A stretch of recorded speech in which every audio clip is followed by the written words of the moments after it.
Olá, caros amigos, irmãs, estamos de volta para podermos dar prosseguimento aos nossos estudos e, como de hábito, nós estamos ouvindo uma música de fundo que é de Áureo Corrá, um excepcional psicoterapeuta, e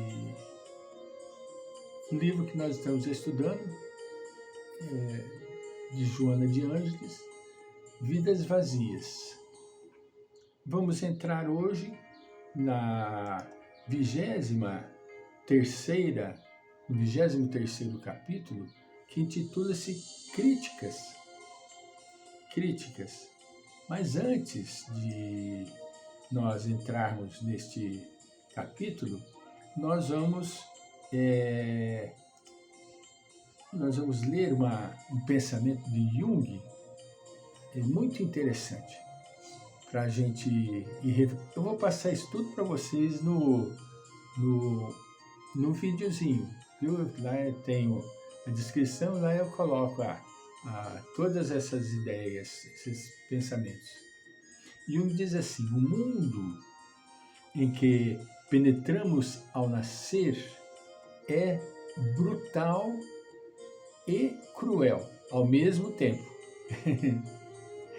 E de beleza divina.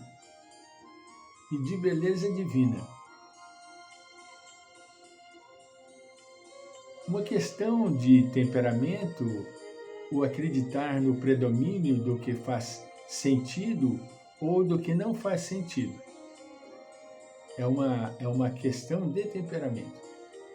Se este último dominasse de maneira absoluta, o aspecto sensato da vida desapareceria cada vez mais em função da evolução. Mas não o é, ou não me parece ser o caso. Como em toda questão de metafísica, ambos são provavelmente verdadeiros. A vida é sentido e não sentido, ou possui sentido e não sentido. Tenho a ansiosa esperança que o sentido prevalecerá e ganhará a batalha. Vamos fazer a nossa momento de introspecção e depois nós comentamos um pouquinho sobre esse pensamento de Jung. Vamos ouvir a melodia.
Muito bem.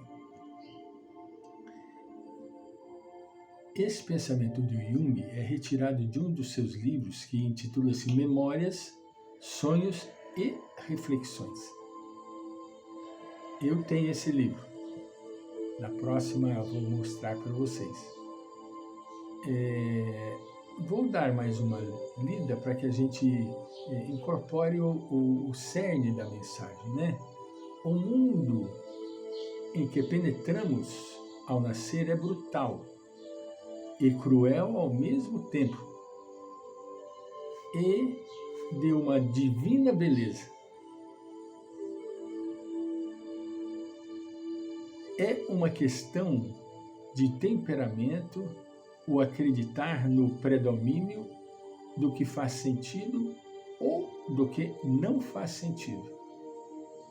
Se este último dominasse de maneira absoluta, o aspecto sensato da vida desapareceria cada vez mais, em função da evolução, mas não é, ou não me parece ser o caso.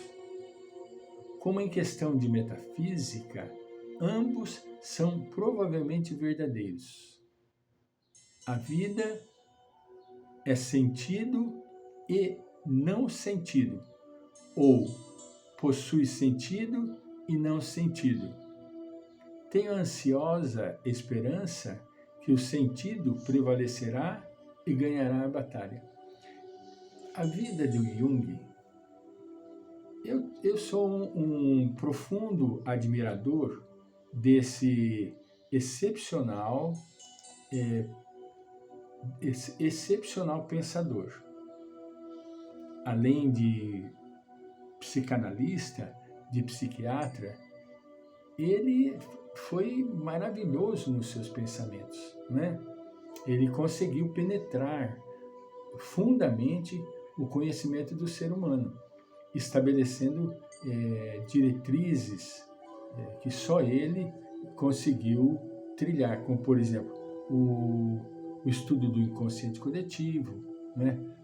O introvertido, o extrovertido, isso é tudo conquista do Jung. Ele criou um conflito na sua época devido ao seu avanço. Ele estava muito à frente da sua época, né? Tanto é que o seu mestre, que foi Freud, o pai da psicanálise, ele se desentendeu. Não deu certo conviver com Freud. Por quê? Porque Freud peiava, amarrava ele nos seus conceitos e não deixava ele alçar voo. E isso ele não conseguia. Enquanto Freud estava aceitando indefinidamente as suas premissas, os seus próprios estudos, Jung questionava. Enquanto Freud simplesmente aquecia e concordava, Jung discordava direto. Jung sempre questionou, sempre perguntou, nunca se deu por satisfeito. Até que chegou o momento que não foi possível permanecer juntos. Entende? Por inúmeros fatores. Né? Inúmeros fatores, que não vem ao caso agora enumerar. Mas vale a pena nós estudarmos um pouco a sua psicologia para podermos melhor entender a nossa vida. Entende? É claro que nós não vamos ficar penetrando na profundidade do caso, né? Nós não vamos ficar penetrando na profundidade do estudo psicológico ou psiquiátrico, não. Mas entender assim a superfície, como Joana sempre cita, ela sempre coloca pareceres do Jung. Por quê? Porque está muito próximo da doutrina. Na época, ele não podia, de forma alguma, ceder espaço para o espiritismo, que já na época dele tinha o seu vigor, tinha a publicação do Pentateuco, só que ele não pôde fazer uso. Ele conheceu, ele estudou a doutrina espírita, porque era um conhecedor, era a sua ansiedade era imensa de saber, né? E ele tinha a sua biblioteca, tinha lá na sua casa, na Suíça, onde ele penetrava na biblioteca e ficava horas e horas na pesquisa. Os seus atendimentos maravilhosos, que foi feito lá perto do lago, lá na Suíça, entende? Então, vale a pena a gente conhecer superficialmente para podermos entender melhor a nossa vida e compreender o lado psíquico e psicológico do ser humano. Isto eu digo para aquelas pessoas que se interessam no salvar, né, o conhecimento, ficar a par do conhecimento, entende? A gente sempre necessita de estar trilhando caminhos e buscando melhor significado e sentido para a nossa existência, entende?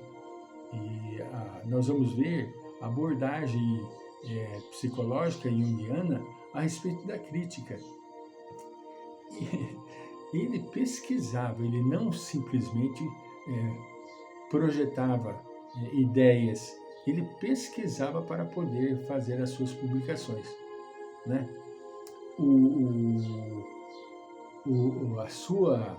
O seu crescimento foi um crescimento muito rico, porque o seu pai era pastor e era muito religioso.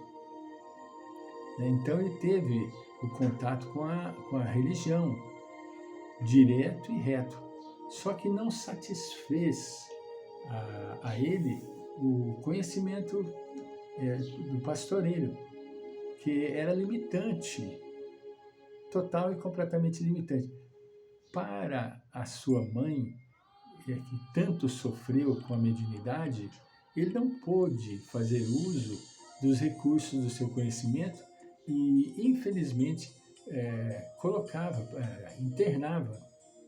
internava a mãe no hospital psiquiátrico para poder receber os medicamentos e acalmar, sair do transe mediúnico, porque começava a falar coisas que não eram daquela vida, pronto, era tido como louco. É uma pena, mas isso é fato real. Voltaremos.